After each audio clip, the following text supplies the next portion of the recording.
வரும். அப்பவே மேல இருக்கும் போதே குறிச்சிட்டாரு, நிச்சயமா வரும். எழுந்து போனது, அவமானப்பட்ட இடங்கள்ல தலைநிமிர பண்ணுகிறது அதி சீக்கிரத்துல வரப்போகுது. வெறுத்தவங்க எல்லாம் திரும்ப வந்து பேசுவாங்க, என்கிட்ட நான் என்னடா பண்ணேன், ஒண்ணுமே பண்ணல, முன்னாட்கள்ல நெஞ்சதான செய்த தவறுகள் ஒருவேளை இன்னைக்கு இழுக்குமானா, இன்னைக்கு ஆண்டவர் திரும்பி சொல்கிறாரு, உன் அடையாளத்தை கர்த்தர் இன்னைக்கு மாற்றுவார். திரும்பி தீர்க்க தரிசனமா இத்தனை பேர் இருக்கிறாங்க, நூற்றுக்கணக்கான பேர். அவங்களுக்கு முன்னாடி சொல்லுகிறேன், 3 மாதத்துக்குள்ளாக விழுந்த இடத்துல கர்த்தர் உன்னை வேரூன்றி எழும்ப பண்ணுவார். நிச்சயமா நடக்கும். இதுதாங்க எனக்கு வேலை. இதுக்குத்தான் ராம் முழுவதும் முழங்கால் படிக்கிறது. இதுக்குத்தான் முழங்கால் போட்டு உட்கார்ந்துட்டு இருப்பேன். அல்லேலூயா. அடைச்சிட்டாங்க, ரூம்குள்ள தள்ளிட்டாங்க, ஃபுல்லா பைத்தியம் ஆயிட்டேன். எங்க அம்மாவுக்கு பிடிச்சது, ரொம்ப பிடிச்சது பைபிள். வேதம்னா எங்க அம்மாவுக்கு அவ்வளவு பிடிக்கும். வெளியே போகும்போது ஏதாவது ஒரு பைபிளை எடுத்துட்டு நெஞ்சில் இப்படி வச்சுட்டு போனோடனே எங்க அம்மாவுக்கு அப்படியே குளிந்துரும். என் பிள்ளை பைபிளை தூக்கிட்டு போறான், கண்ணு கலங்கும். ஆனா பொய் சொல்லுவேன், அது உண்மையா நடக்காதன்னு எங்க அம்மா பல வருஷம் கனவு கண்டுக்கிறாங்க. எவ்வளவு நாள் உன் பிள்ளைக்காக நீ உபவாசம் இருந்திருப்ப? வருஷந்தோறும் 330 நாள் ரத்த கண்ணீர் வடிக்கிற மாதிரி எனக்காக உபவாசம் இருந்தா என் தாய். முழங்கால் அப்படி இருக்கும் என் அம்மாவுக்கு. இப்படி படுத்திருக்கும் போது தலையை தடவிக்கிட்டே இருப்பாங்க. என் தங்கச்சி தான், ஒன்றும் பிரச்சனை இல்லை, தலையை தடவிட்டே இருப்பாங்க. தடவிட்டு இருக்கும் போது கண்ணில் இருந்த கண்ணீர் துளி நெத்தியில விழும். புரிஞ்சு கொள்வேன், என் தாய் எனக்காக அழுதுட்டு இருக்கிறா. உணரவே இல்லை. உனக்காக எங்கேயோ ஒருத்தர் கண்ணீர் வடிக்கிறாங்க. உன் தாய் வடிச்சாங்களோ, சொந்த பந்தம் வடிச்சாங்களோ, ஐ நெவர் மைண்ட் தட். எனக்கு அதை பற்றி தேவையே இல்லை. உனக்காக என் ஆண்டவர் அழுதுகிட்டே இருக்கிறாங்க. ஆண்டவர் அழுதுகிட்டே இருக்கிறாங்க. அம்மா அழுதுட்டாங்க, நான் பார்த்துட்டேன்.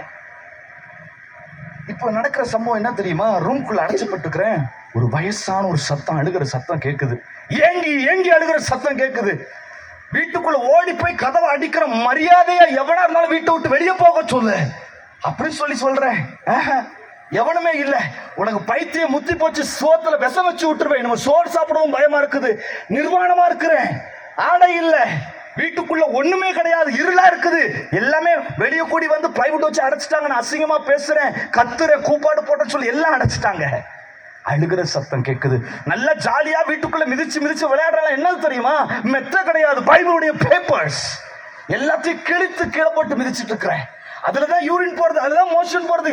என்ன கிடக்குது, எங்க உட்கார்ந்து இருக்கிறேன், எங்க உட்கார்ந்து சாப்பிடுறேன், என்னத்தை சாப்பிடுறேன், எதுவுமே மைண்ட்ல இல்ல. நான் யார் தெரியுமா? பைத்தியம். அவன் பைத்தியம். ஒரு நாள் அந்த பைத்தியமா இருக்க வச்சாரு, இன்னைக்கு வேற பைத்தியமா என்ன வச்சுட்டு இருக்கிறேன். அதான் விஷயமே. அழுது பார்த்துட்டு இருந்தா ஒரு சம்பவம் நடக்குது. அம்மா சொல்லி மிரட்டிட்டாங்க. நானா புலம்புறேன் உட்காந்து. ஐயோ, எவனோ அழுகிறான் எனக்காக. என்னன்னு தெரியல, ஏதோ ஒரு சத்தம் கேட்டே இருக்குது. சின்ன பிள்ளைங்களை காட்டிலும் பெரியவங்களை காட்டிலும் வயசானவங்க அழுகிற சத்தம் பயங்கரமா இருக்குது. அந்த சத்தம் என் காதுகள்ல கேட்டுட்டே இருக்குது. ஆனா என்னால முடியல. யார் அழுகிறான் புலம்புறேன், ஒண்ணுமே நடக்கல. என் அப்பா பேசுற வருமா? என் அப்பா ஊமை கிடையாது, என் அப்பா கல்லு கிடையாது. எவ்வளவு மடங்கால் போட்டுக்கிறோம் குடும்பத்துக்கு, சீக்கிரமா கடை பலன் உண்டு. நிச்சயமா வரும். இழந்து போன எல்லாம் திரும்ப வரும். ஆமா, பாபு உங்களுக்கு ஏதோ ஒரு வார்த்தையை சொல்றாரு, அடி வரலாம், அதை தாண்டி ஓட கர்த்தர் உடனே செய்ய போகிறாரு. என்னன்னு தெரியல, ஓங்கி வைப்பீங்க காலை. எத்தனை குழிகள் வந்தாலுமே அதை தாண்டி கர்த்தர் ஓட வைப்பார். தீர்க்கதரிசனமாக சொல்றேன், என்ன சூழ்நிலைகள் எப்படி இருந்தாலுமே பரவாயில்ல, நிச்சயமா காரியத்தை கர்த்தர் மாறுதலா அமைய பண்ணுவான். எத்தனை பேர் ஆமைன்னு சொல்றீங்க? ஆமா, இழந்து போனது தேட தானே ஆண்டு வந்தாரு. சும்மா ஊமையா உட்கார்றதுக்கு வரல, கூப்பிட்டாரு, உட்கார வச்சாரு. அந்த சோஃபால உட்கார்ந்து இருக்கிற மெத்த கிடையாது, பழக தான் இருக்குது. வேதத்துல இருந்து ஒரே ஒரு வார்த்தை மூலமா பேசினாரு. என்ன வார்த்தைடா அது? மைக்கு எங்கடா போச்சு? ஊமையா போச்சா? கண்ணீர் விட்டார். என் வாழ்க்கையை மாற்றினார் என் ஆண்டவர். எத்தனை பேர் ஆமைன்னு சொல்றீங்க? உன் பக்கத்துல இருந்து அழுகிற சத்தம் ஒண்ணு உண்டு, அவர் பேர் இயேசு.